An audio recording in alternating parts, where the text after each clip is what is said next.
You're listening to the Life with Old Dogs podcast, and I'm your host, Dawn Mimnaugh, primary caretaker of all of our wonderful senior German Shepherds right here at Woody's Place Senior German Shepherd Sanctuary.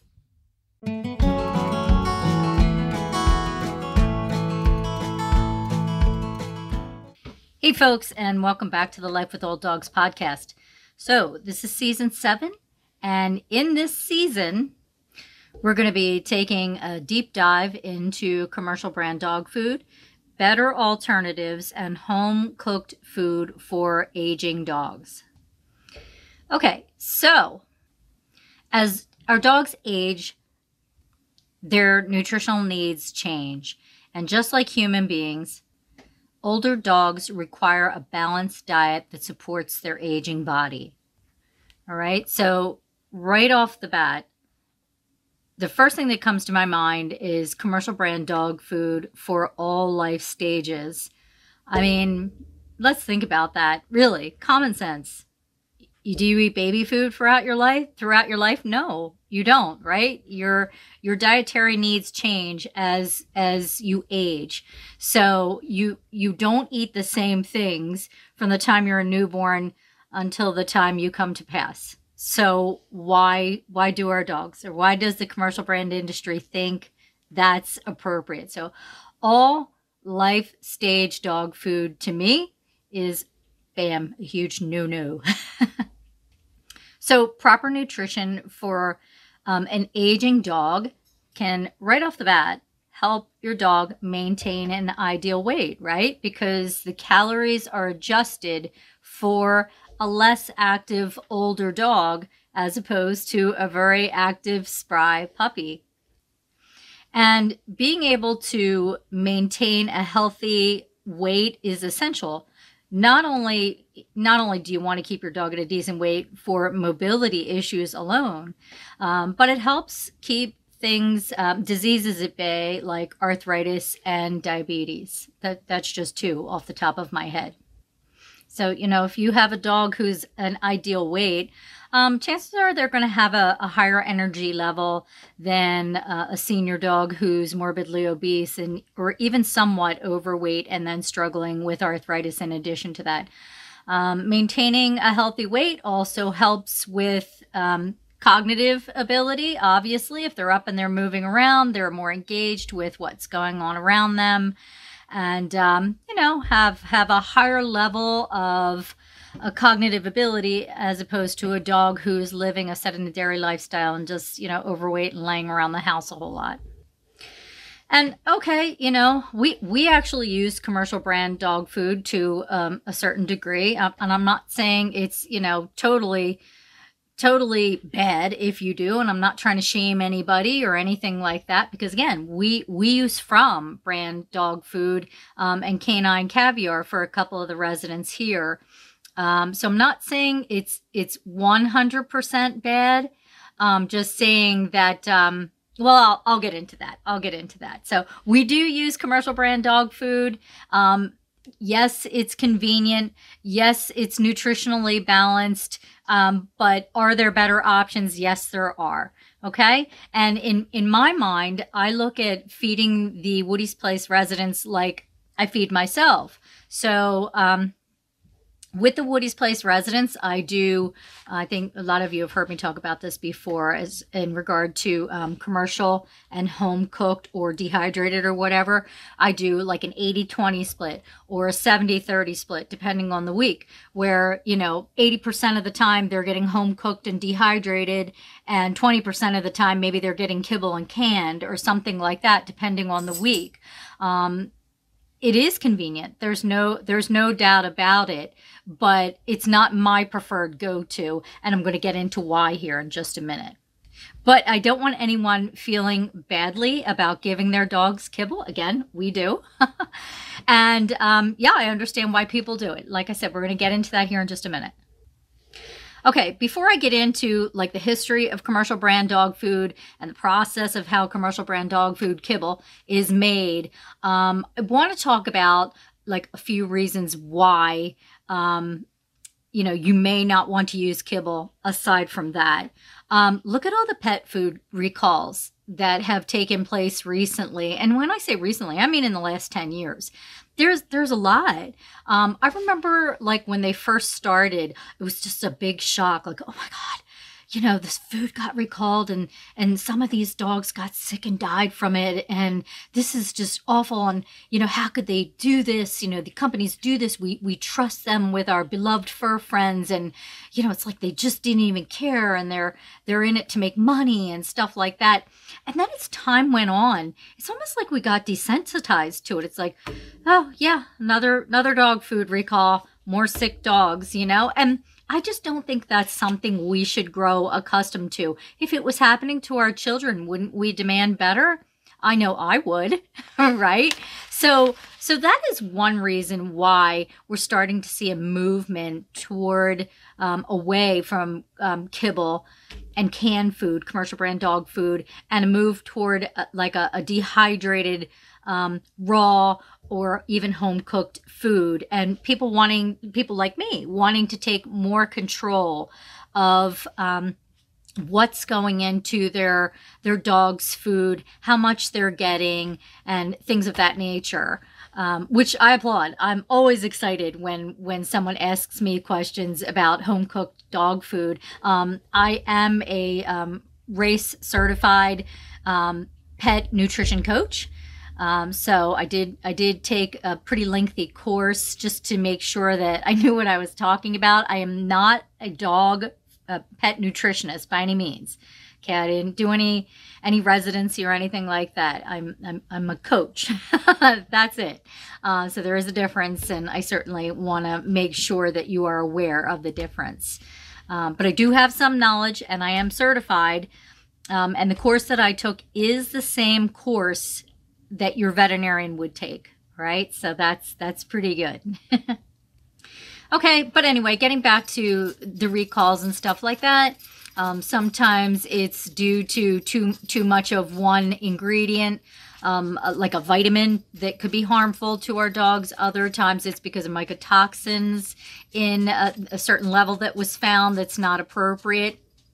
None of it should be appropriate, not like 0, but maybe there's a level that's too high that's not appropriate for our dogs. Maybe it's salmonella or E. coli or something, and you spend your money and you buy this food and you think at least you're giving your dog good food, and it turns out that that's not the case at all. So again, big movement toward getting away from commercial brand dog foods. There's lots of reasons why, and I think they're legit. All right. Ooh, excuse me. All right. I'm going to start with the history, the evolution of commercial brand dog food, because in order to know where we're going, I want you to know where commercial dog food has been and is right now. Okay. Because I don't think a lot of people know this. I think a lot of folks, they have their dogs, right? They have their older dogs, and we're conditioned to believe that we pick up that bag at the store while we're grocery shopping, or if we're a little more knowledgeable, we at least go to the pet food store and not get the grocery store dog food, or go to a specialty boutique that has even higher end commercial brand dog food. So we're conditioned to believe we're supposed to be buying this bag in the store with this, nice little hunk of chicken on it, and this, dog looking all happy because it's going to get chicken, right? This beautiful chicken breast or chicken breasts or whatever. And that's not what's happening. But anyway, let's start at the beginning with the history or evolution of commercial brand dog food. All right, so let's start in the mid-1800s. During that time, dogs lived outside. They lived outside and they survived on raw food, meat scraps, leftover human-grade food, and things of that nature. They were predominantly working dogs, whether it be on a farm or something like that. But one thing they were not was domesticated inside, foo-foo dogs. That was not the case in the mid-1800s. It wasn't until the Industrial Revolution that there was a substantial increase of wealth in certain households, that the perception of dogs changed. And as opposed to them being outside all the time, then they were invited to come into the home, and that's when domestication of dogs began. So the very first commercial brand dog food came into existence around that time. I think it was like around the 1860s. And it was by an electrician. I believe he was an electrician named James Spratt. And James Spratt, he was over in Europe, not here in the United States.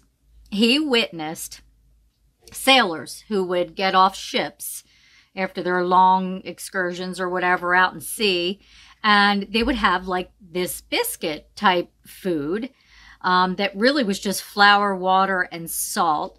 And they would give it to, they would like give the scraps and stuff to dogs, I guess, in the shipyard and whatnot. And the dogs really seemed to love it. So these biscuits, again, flour, water, and salt, basically, they had a great shelf life, right? And I guess they provided some sort of nutrition to the sailors. So it was a fantastic item for them to take out to sea with them because they'd be out there for long periods of time. So Mr. Spratt saw the dogs eating this, and somehow this electrician decided that dog owners need something like that for their dogs that are now domesticated inside the house. They need something that it has a good shelf life to it, some nutritional value and a good shelf life to it. So he hung up his tool belt and his meter and decided he wasn't going to bend conduit anymore. And he was going to make dog food. And he did. His brand of dog food was the world's first large brand commercial dog food. And he must have been a really good salesman because he convinced people that this was a good dog food for their dogs and their, the dogs that are now in the house, and the only food their dog would ever need, right? I mean, that's insane. He was an electrician, and somehow just went down this rabbit hole of like, oh yeah, hey, whatever they're feeding those dogs, we need to do something like that. And then I need to convince everybody that that's the only food their dog needs. So problem was, it costs a lot of money to make his dog food. And they were biscuits, I believe that's what they were in the beginning. So he could only really sell them to the upper crust because pretty much what he was asking was, that's how much it costs, like for how much somebody made in a day. And he was asking, like 1 day's wage to pay for this dog food. So a lot of people couldn't really afford his food in the beginning, just because it was so costly to make. But people still bought it, and they still bought into his story, his belief that it was a great food and the only food the dog needed. So, and what I find even crazier is he would not disclose all of the ingredients in his food. For instance, like the meat in the food, if it was meat.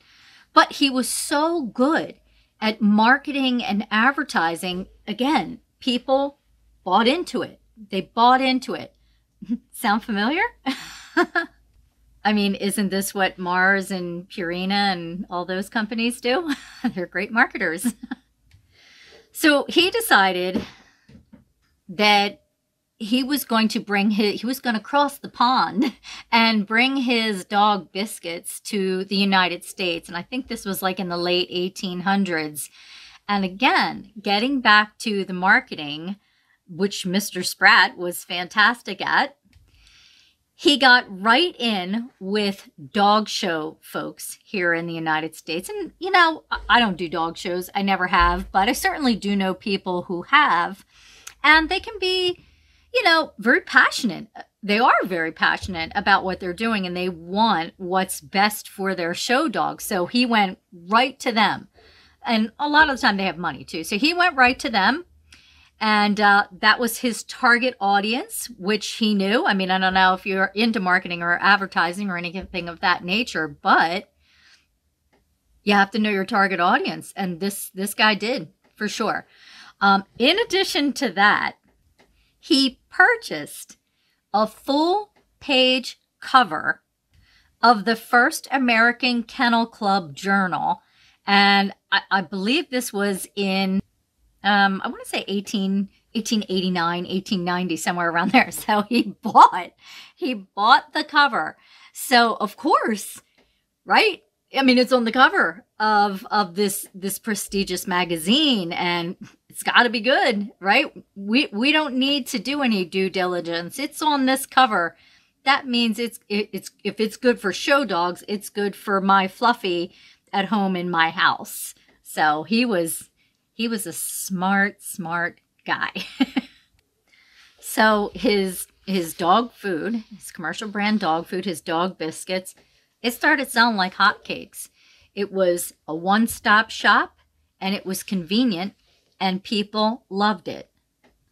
So once we started rolling into the 1900s, people wanted quick, easy, convenient for their dog food. And other companies started to take notice to what Mr. Spratt was doing, and they jumped on the commercial brand dog food endeavor as well. Now, by the 1920s, canned dog food came onto the scene and started to steal the show. People loved it. People were just freaking over commercial brand dog food in a can, right? So it's not dry, now it's moist and it's meaty. And they have special wording on it, like lean red meat in big letters, right? That I think it was kennel ration at that time. I remember kennel ration as a kid. I don't even know if they're around anymore. But again, marketing, big marketing campaigns. And people were freaking over this. But in teeny, tiny print that you would need like a magnifying glass to see, it was horse meat. It was horse meat, and they were breeding horses and slaughtering like 50,000 or more a year just for the dog food industry, which the consumers didn't know. So again, just another punch in the gut. Like, yeah, we're gonna put this out there that this is great and this is grand and all this other stuff, but we're going to be sneaky and sly behind your back and not really let you know what's in there. So, oh my gosh, just sleazy. But anyway, so people did not like that their dogs were eating horse meat unbeknownst to them, and who could blame them? But then World War II happened. And producers of canned food needed to come up with another way to mass produce commercial dog food, because tin was a hot commodity, and they couldn't be using the tin for the dog food cans because the military needed the tin, and they also needed meat. So it was dogs were at the domestic dogs were kind of like at the bottom of, yeah, you're important to us, if you will. Like it was, and I understand, obviously there's a war going on, right? And any resources available should go there, I guess. So anyway, by 1956, I believe, the first commercial brand dog food was produced by using a process called extrusion. I don't know about y'all, but that just sounds gross. I mean, seriously, without even knowing the process, it's just not a pretty word. It's not like fillet or anything like that, filleted, or, it's extrusion. That just doesn't sound very nice. So the process of extrusion goes something like this. The ingredients that's going to go into the kibble, whatever that might be, because, so far up to this point, it's a mystery, or just an out and out lie. They're combined into like a dough type consistency, and then they're cooked with intense pressure at an intense heat. So basically all the moisture is just cooked right out. It's like charbroiling food basically on the grill. That's, just like till you have like this lump of charred whatever left, and it's not like if it's like a cheeseburger, if you're cooking like a burger or something like that, you just all the flames are coming off your grill and everything. It's way too high. It's way too hot.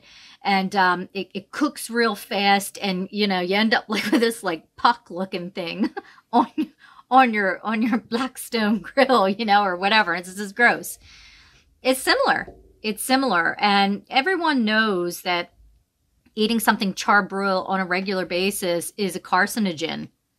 Well, so's kibble. If you're cooking kibble like that, it's the same principle basically. So anyway, first step, cook the bejesus out of the ingredients to the point that they become just crumbly and fall apart. There's different ways, I guess, slightly different variations that extrusion can take place. I know other times that they shove that dough-like consistency through like this tube, if you will, to make the teeny weeny little pieces, and then cook it at a high rate. The one thing that does remain consistent is the cooking at the high rate and in intense pressure, right? That's consistent. So what's happening, aside from what I've already mentioned, is when they cook it like that, they are literally, all the moisture is gone. So there's no moisture, but they are literally cooking out all the minerals and all the nutrients in the ingredients, whatever they may be. And then, then they go back later on and they add those minerals and nutrients back in, but in a synthetic form. I mean, that just doesn't make any sense to me. It just doesn't make any sense to me. And I have to laugh because I think of my husband often because he likes watching Judge Judy, and she always says if it doesn't sound right, it's usually not.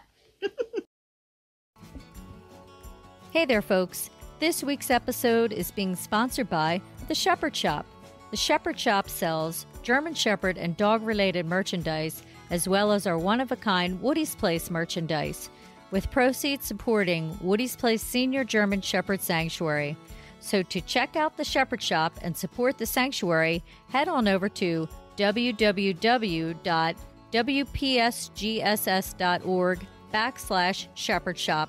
That's SHEPHERDSHOPPE. And now, back to our episode. All right, so people loved kibble, right? First they loved canned. First they loved the biscuits. Then they loved canned. Now they love kibble. Kibble has a great shelf life, right? It could be on the shelf for like 12 months to half a year, as long as it's not opened. I mean, that's what they say anyway. I kind of disagree about that. Like, I don't know. Once you open that bag, there's fats. There's fats in this food. And once you open those bags, the fat on the food is then exposed to oxygen, and it can become rancid if it's not used within a certain amount of time.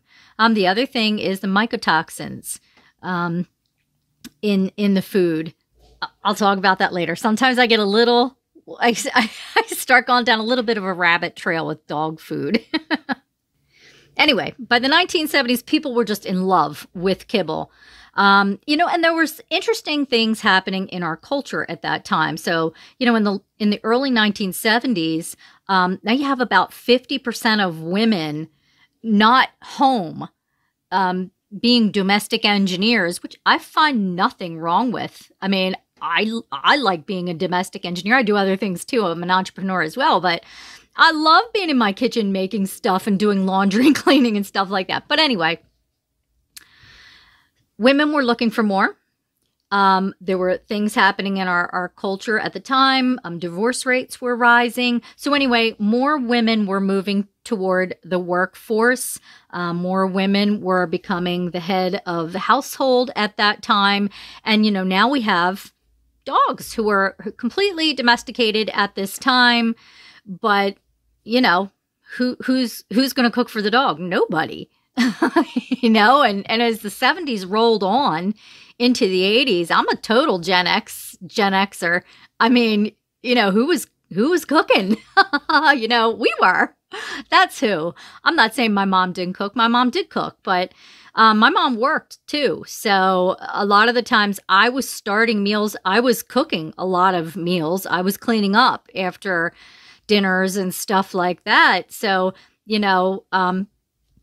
people in situations like that, women in situations like that, men in situations like that, it was very, very convenient to just, again, grab that bag of kibble at the dog food, the grocery store. It was inexpensive. So the prices had come down from when Mr. Spratt started his biscuits. Now it's like super affordable. It's cheap. It's actually cheap. And, people who don't know any better are like, heck yeah, I'm going to go buy that bag of, whatever at the grocery store and Fluffy's going to eat it once or twice a day and we'll just call it good because, hey, look, there's a chicken breast and a beautiful salmon on the front of the bag, the brightly colored bag, and there's a picture of a wolf on there. So obviously that's what they ate back then.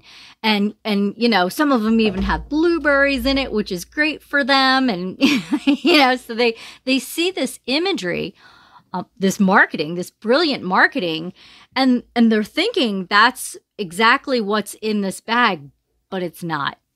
And even if it was, they cooked the shit out of it. So all the nutrients are gone. So once the commercial brand manufacturers knew they had dog owners like hook, line, and sinker, we got them, just like Mr. Spratt. You're not going to need any other dog food other than this. This is all your dog needs from the beginning of his life to the middle of the life to the end of the life. This is it. Then they started focusing in on like niche foods, like for overweight dogs, like reduced calorie. If your dog has allergies, you want this type of dog food. If your dog's a senior, here's, a senior dog food. Here's a puppy dog food. If your dog has kidney disease, here's a special diet for this. Maybe you might only be able to get it at your vet, but here you go. Here it is. But it was still kibble or canned. And it was still being cooked the same way. And the irony is that kibble in and of itself contributes to these ailments. Now, fortunately, fast forward to today, March 2023, all right? We're having a big snowstorm outside, and I'm glad the lights are still on because it's pretty windy.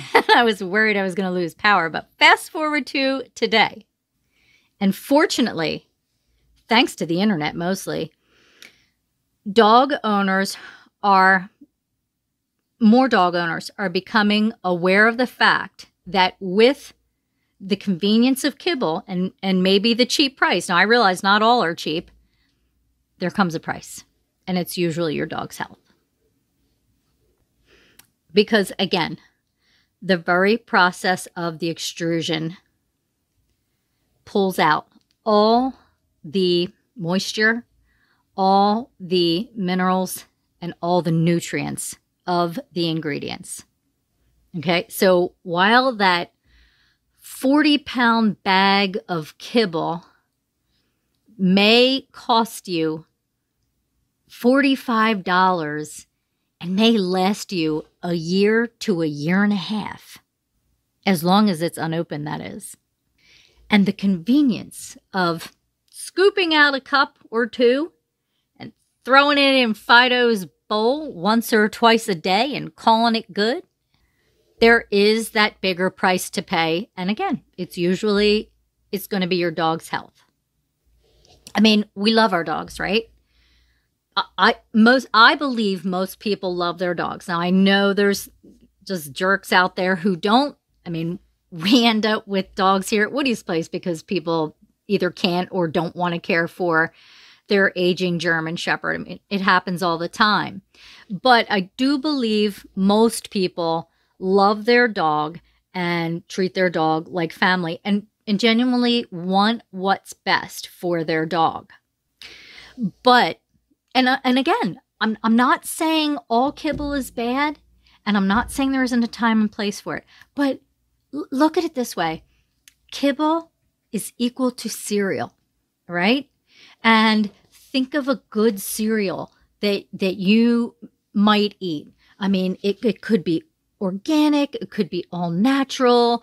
It could have wonderful top shelf ingredients in it. And, you know, and it might cost you a fortune in a Trader Joe's or something like that. But you wouldn't eat that cereal every day, every meal, from the beginning of your life to the end of your life, because there's no way that one cereal is going to meet all of your nutritional needs. It is impossible. Impossible. It's the exact same thing with kibble or any one food for our dogs, aging German Shepherds or not. It's just impossible. Okay, because it's devoid of what they biologically need. And nutrition is the cornerstone of health, not only for us, but for our aging German Shepherds as well.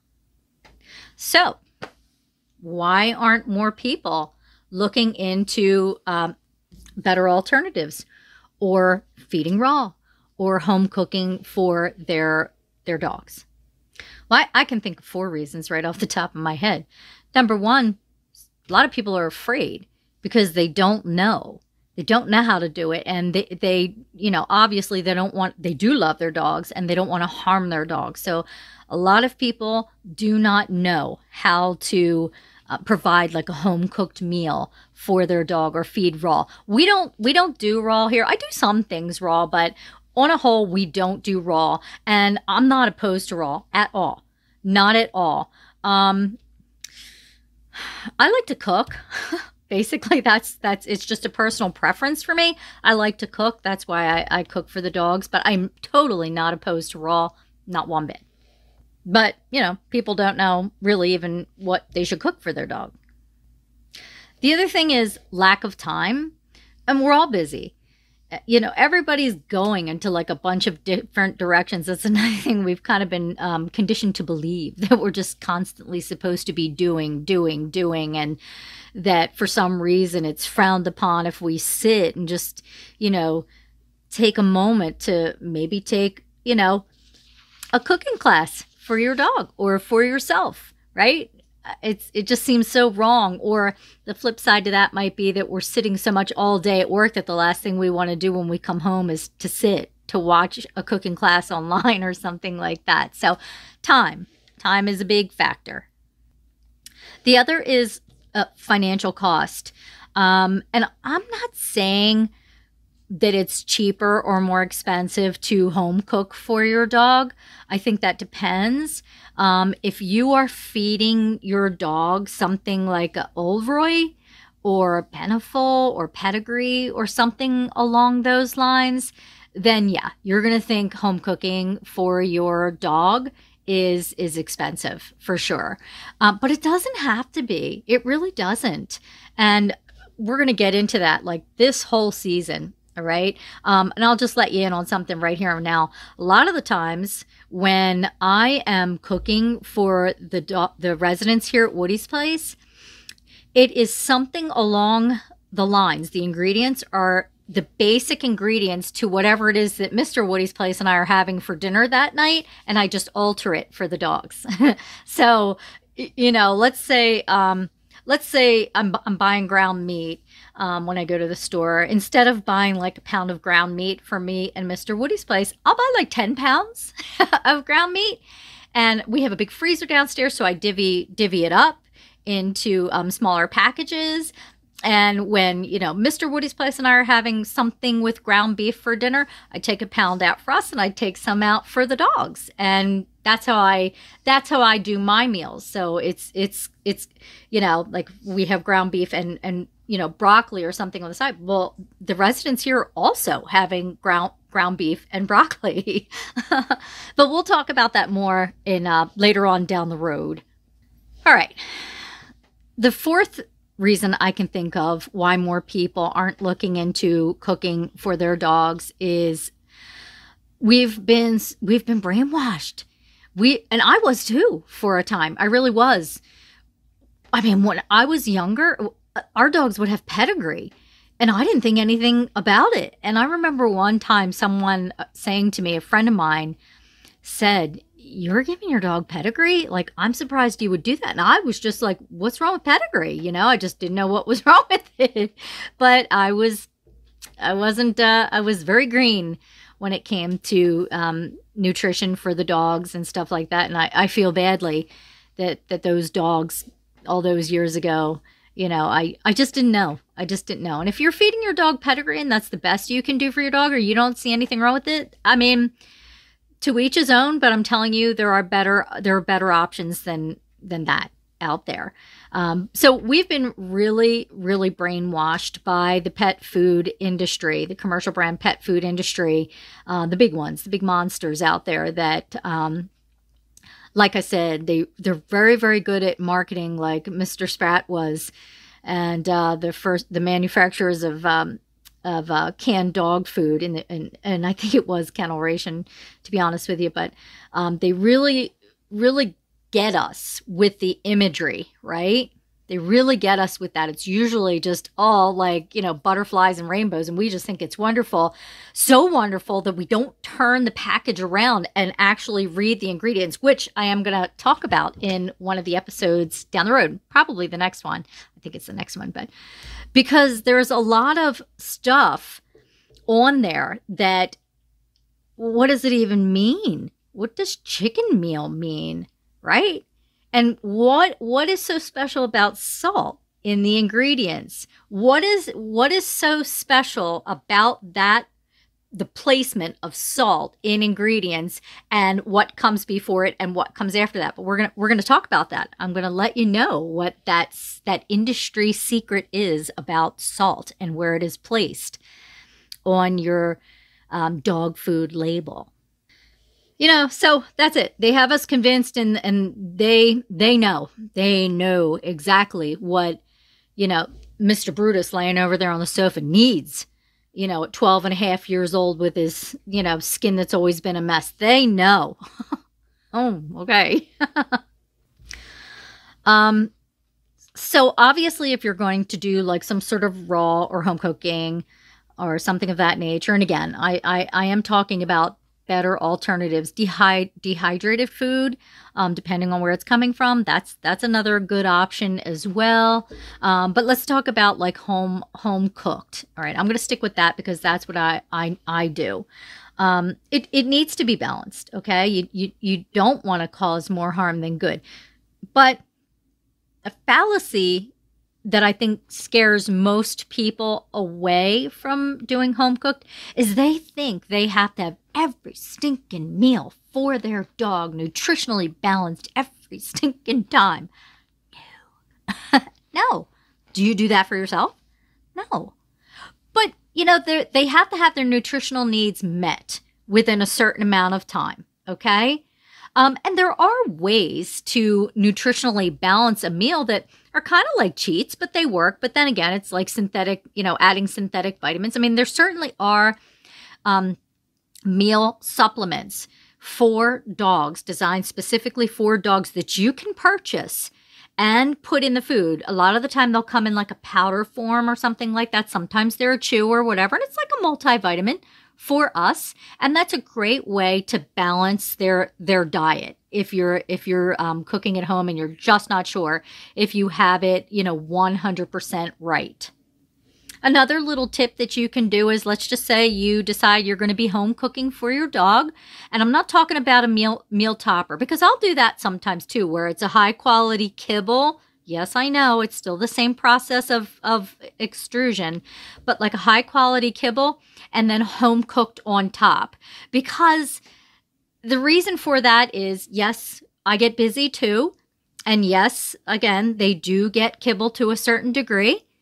They're still getting that home cooked on top, which is better than nothing at all. Okay? So that's how I look at it. I'm not perfect. I'm a realist. All right? There's a lot of, and I'm going down another little rabbit trail here, but there's a lot of stuff out there on social media, on Facebook, Instagram, and TikTok. And oh my God, I just get exhausted watching that this, individual, and good for them, don't get me wrong, but everything is just picture perfect on the in their dog's bowl, and like everything's delicately put in there and perfectly balanced, and look at this, and there's like 100,000 likes or whatever, and I think to myself, like, this is not, I'm sorry, this isn't reality. This, most people are working. Most people have a family. Most people are, doing other things. Do they want, a nutritionally balanced, good meal for the dog? Yes, absolutely. Are they going to go over it with a fine-tooth flea comb? No, most people aren't. So I'm a realist, folks. Okay, I'm a realist. Kibble, sometimes not a problem. All right, with a meal topper, like home cooked on top. So what should be included in a home-cooked, nutritionally balanced meal for your older dog or any dog? A good source of protein from lean meats and fish. That's number one. Carbohydrates. Now, I'm talking about like from vegetables, not, pasta and stuff like that. Okay. I like bread too, but we want whole grains and vegetables. Healthy fats with omega-3s is essential. Water, minerals, and vitamins. Okay, that's it. That's it. Now, I'll go into it a little deeper about what percentage of each you need in a meal. And I'll also talk about foods you absolutely should not be using. Garlic is a myth. Like you can use fresh garlic in food, but only a small amount. Like you don't want to be giving them like a clove or anything like that. But these dogs here have had garlic. They just had garlic last night. Fresh garlic. It's fresh garlic, okay, and it's only a little bit. So they're not going to lose it if they have garlic. It's actually a small amount is actually good for them. But yeah, we'll get into that. We'll get into foods that they absolutely should have and foods that they absolutely shouldn't have, and how much of each. And I'm really excited to talk about this. I really am, because I'm in my kitchen a lot, cooking for myself and Mr. Woody's place, and the Woody's place residents as well. It's something I never really thought. I remember when, like, I was a kid, I told you I'm like a total Gen Xer, so I had a lot of like household responsibilities because my mom wasn't home until like my youngest sister was born. Then she was home.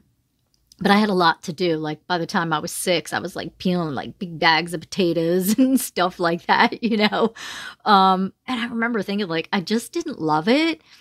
But I'm so glad that I was put in that position because I love to cook. And what I learned a lot on my own, but the basics I learned from my mom, because my mom cooked. Like we didn't do like prepackaged foods and really didn't have the money to order out or anything like that. So my mom cooked, and she made like large meals because there were a lot of us. So I still make a lot of food, too much food.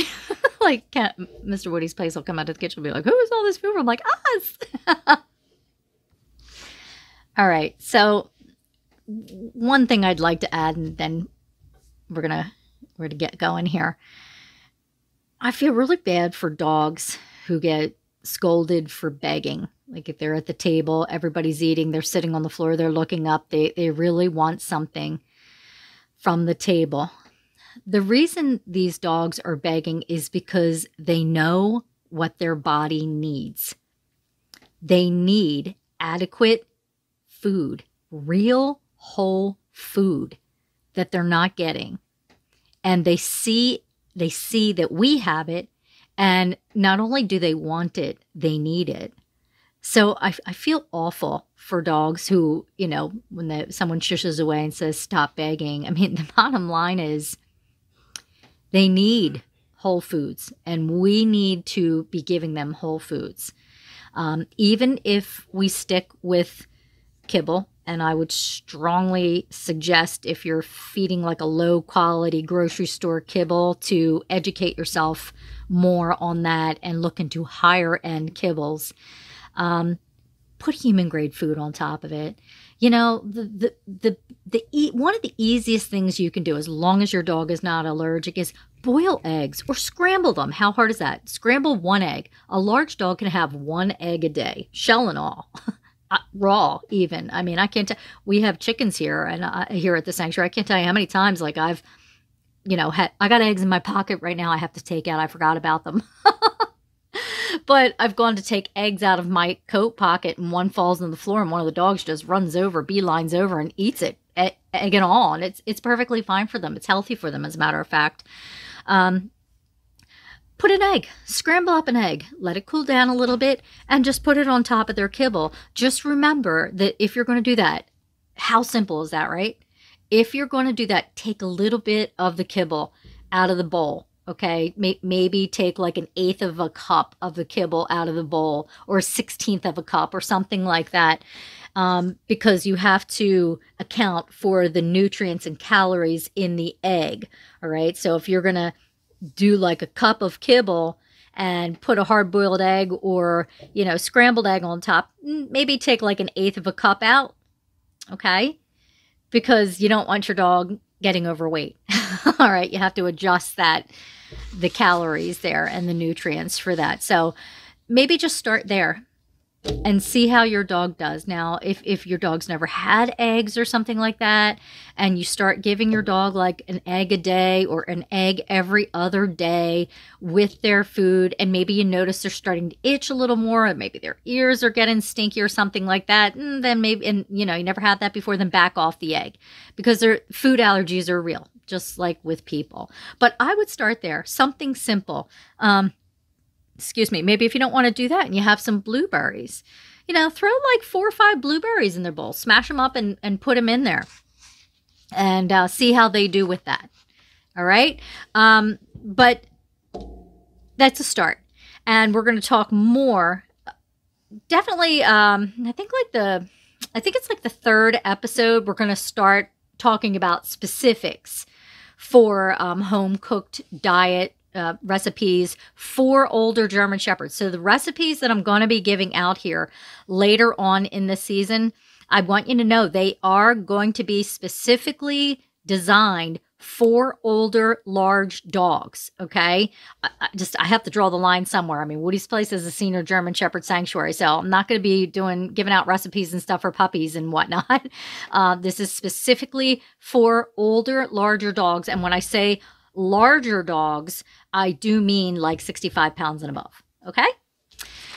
All right, folks, that is it. Now you know all about the evolution of commercial brand dog food. I remember when I read about it, I thought to myself, wow, that was like back in the 1800s and not much has changed. Like, it's still the same way. Like, people are still buying stuff that they don't know what they're buying, or they do know what they're buying and they're getting swindled, and, you know, it's just seedy. But anyway, I hope that opened your eyes a little bit to the commercial brand dog food industry. And I'm talking about really the conglomerates. There's a lot of mom pops out there, and I'm fond of quite a few, actually. So I'm really talking about the big guys, and I'll mention more about them next week. I think there's even an infographic coming out about who they are and how much they're making every year. And I don't think it'll surprise too many people, but all right, folks, thank you so much for being here. I'm super, super excited about this whole season. And it is something I'm passionate about, and I can't wait. I'm always being asked about recipes for dogs, but I cannot wait to share some with you. All right. Until next time,